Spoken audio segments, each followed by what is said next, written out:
you remember to extend all the heavy weight that you've established in the 1NC, you should be fine. Frameworks can continue to function all throughout the rounds. If they don't, you look like a liar who tried to reconceive the round just for their own advantage and then wants to backtrack on everything. The framework can still function to diffuse every single affirmative position they have, including turns and including all of case. Yeah. So yeah. Cress, you were first. Go ahead. Yeah. I think that there are, I guess, two different ways to weigh during the 1NR. A lot of people prefer a large dedication of time to overviews and underviews, while others will, throughout the speech, constantly impact to the ballot. Do you see a good mix between those two strategies, or, I mean, is it, like, what's the trade-off in your mind? I think that if you were to, first of all, go for all of your individual points and follow up with a big underview at the bottom, most likely you've already made the mistake. You're treating your speech as a 2NC instead of a 2NR. Most likely you're going line by line, you're going line by line, you're going line by line, and then you're worried to tie it all together at the end. If you do that, you've avoided all the benefits of having a rebuttal in the first place, which is pulling things through a brick wall and winning stories. So I would advocate having a teaser, your teaser overview at the beginning that says, here are my big 3 positions. And then you do overviews at the top of each flow as you go. My conception of how rebuttals should function, it doesn't really fall into, into the regular 2. Because I'm insisting on capitalizing on the psychology of rebuttals as you go instead of it. There you go. Actually, I was just going to ask roughly the same question as Cress about like time allocation between the different positions and overviews, interviews. Okay. No matter what, your lagging positions are going to have the least amount of time. I'm sorry. Your kicks are going to have the least amount of time. Your lagging positions are going to have the second least amount of time. But it's all going to be prioritized according to what the biggest story is. Remember the rule of 3? No matter what, you should at least be spending 1 minute on each of your D rules. If you do that, if you have 1 minute on each of your winning strategies, then that's great, because they have to still cover all the lags, all the crap that really doesn't matter, and you're going to win on the time trade-off that way. It really presses the issue if you put at least 1 minute on each strategy. If you, after that, no matter how you mix it up, you'll be fine. If you go for T, I would actually go approximately half your time on T. If your pulled through strategies is a T, half your time on T. That's great. Because in order to tell a convincing story in the 2AR, they're definitely going to have to spend over a minute. And if you still have 2 disads going through, we're talking like 40 seconds max that they can spend on each disad after that, if you do 3 minutes on T. If you do a critique, same thing. Team critiques, everything that operates outside as the prima facie issue, 3 minutes is the way to go. If you're running multiple big ones like that, just consider your ratios.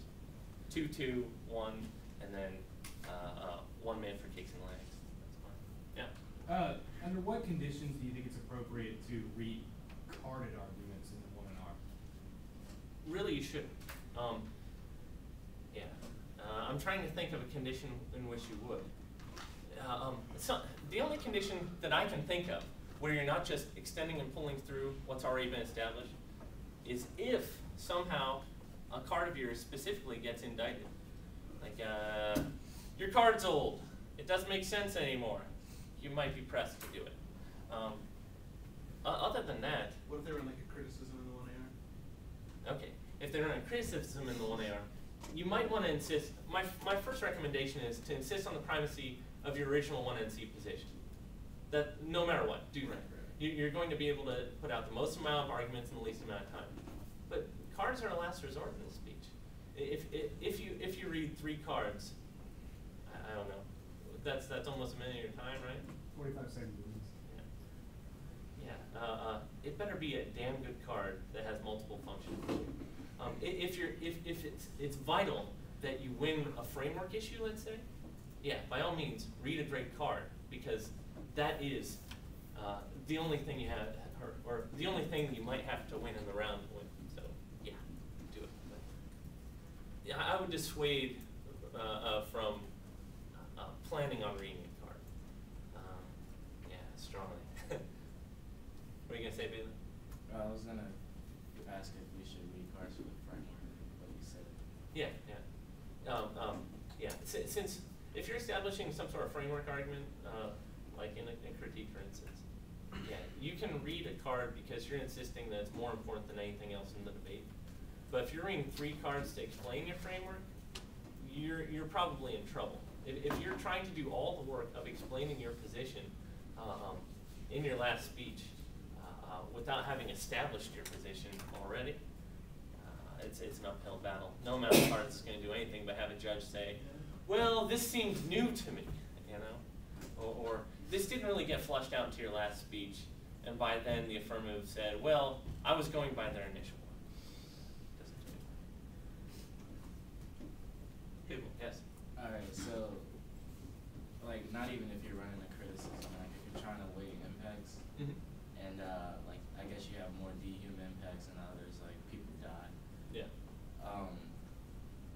Could you read, like, impact calc / framework at the bottom of the NO? You could, but I consider that wasted.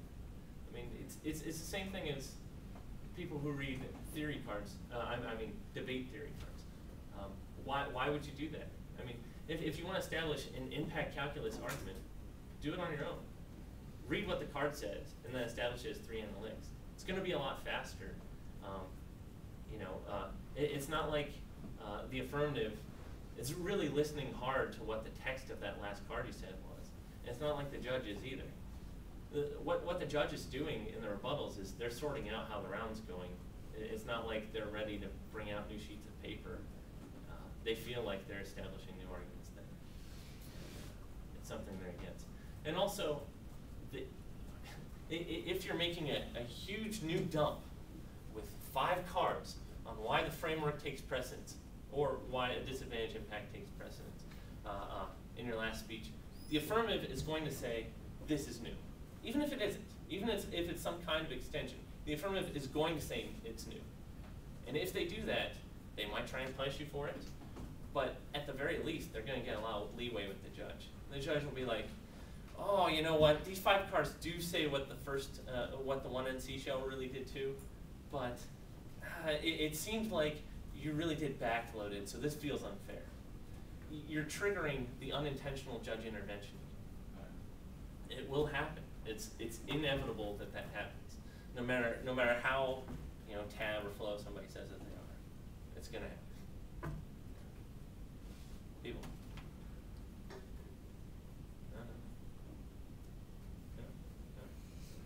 Okay. And the very last thing, web of debate. So good chess players, a lot of times when they memorize the board, the way that they memorize the board is by remembering how all the pieces interrelate. They say, okay, I can't move my bishop because it's threatened in this piece, and it's also acting to defend. That's how people end out memorizing the board.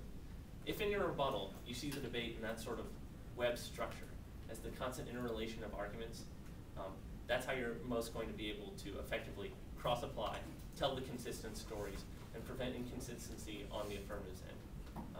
If you do that, interrelate the web, yeah, you're going to pull out 10 cross-abs on each disad you ran, on the topicality to get you out of it, and on the case press to win it. It's really, really easy if you're just sorting and pulling, and you treat it as if you had already read a constructive, yeah. So, web of debate, that's how you win your rebuttals. Huh? I think that's it.